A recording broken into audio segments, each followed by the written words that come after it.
ప్రధానమంత్రి నరేంద్ర మోడీ 4399 రోజుల పాలన పూర్తి చేసుకున్న సందర్భంగా అనపర్తి ఎమ్మెల్యే నల్లమిల్లి రామకృష్ణారెడ్డి ఆధ్వర్యంలో బిక్కవోలు శ్రీ లక్ష్మీ గణపతి స్వామి ఆలయంలో ప్రత్యేక పూజలు నిర్వహించారు. మోదీ నేతృత్వంలో వికసిత్ భారత్ 2047 లక్ష్యాన్ని మద్దతు తెలిపారు.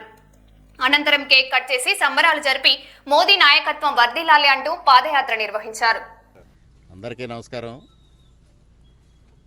ఈరోజు జూన్ 12వ తేదీకి ప్రధానమంత్రి నరేంద్ర మోడీ గారు భారతదేశ ప్రధానిగా 4399 రోజులు ఏకదాటిగా ప్రధానమంత్రి హోదాలో పరిపాలన చేసి భారతదేశ రాజకీయ చరిత్రలో ఒక సువర్ణాధ్యాయం, ఒక చరిత్ర సృష్టించారు.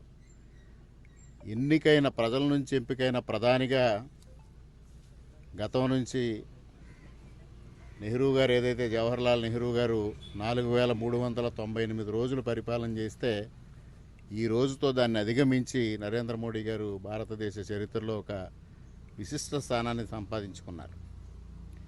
ఆనాటికి ఈనాటికి వ్యత్యాసం పూర్తిగా పరిపాలనలో ఒక సమూలమైన మార్పులు తీసుకొచ్చి అభివృద్ధిని సంక్షేమాన్ని మేళవించి ఒక పక్క భారతదేశాన్ని అభివృద్ధి రంగంలో ముందుకు తీసుకెళ్తూ మరొక పక్క ఆర్థిక రంగంలో భారతదేశాన్ని అగ్రగామిగా నిలపడంలో, మరో పక్క రక్షణ రంగంలో తిరుగులేని శక్తిగా తీర్చిదిద్దడంలో నరేంద్ర మోడీ గారు చేసిన కృషి అమోఘం.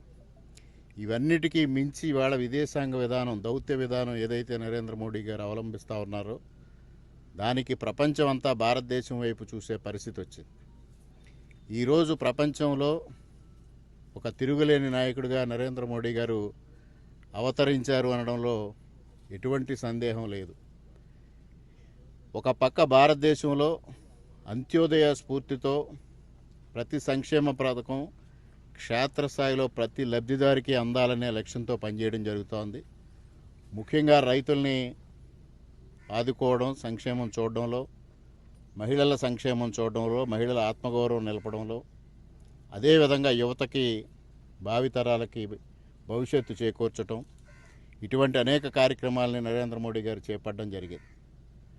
ముఖ్యంగా మహిళల ఆత్మగౌరవాన్ని నిలపడం కోసం పెద్ద ఎత్తున మరుగుదొడ్ల నిర్మాణం చేయడం, అదేవిధంగా ప్రధానమంత్రి ఆవాస్ యోజన ద్వారా గృహ నిర్మాణాలు చేపట్టడం, పిఎం కిసాన్ ద్వారా రైతులకి ఆర్థిక సహకారం అందించడం, వికసిత్ భారత్ లక్ష్యంగా, వికసిత్ భారత్ 2047 లక్ష్యంగా అన్ని రంగాల్లో అభివృద్ధి సాధించాలి, తద్వారా వికసిత్ భారత్ సాధించాలనే ఒక లక్ష్యాన్ని పెట్టుకుని ప్రధానమంత్రి గారు ముందుకు వెళ్ళడం జరుగుతూ ఉంది. అటువంటి ప్రధానమంత్రి గారు ఇవాళ ఈ చరిత్ర సృష్టించిన నేపథ్యంలో ప్రతి ఒక్క భారతీయుడు ప్రధానమంత్రి గారికి అండగా నిలవాలి.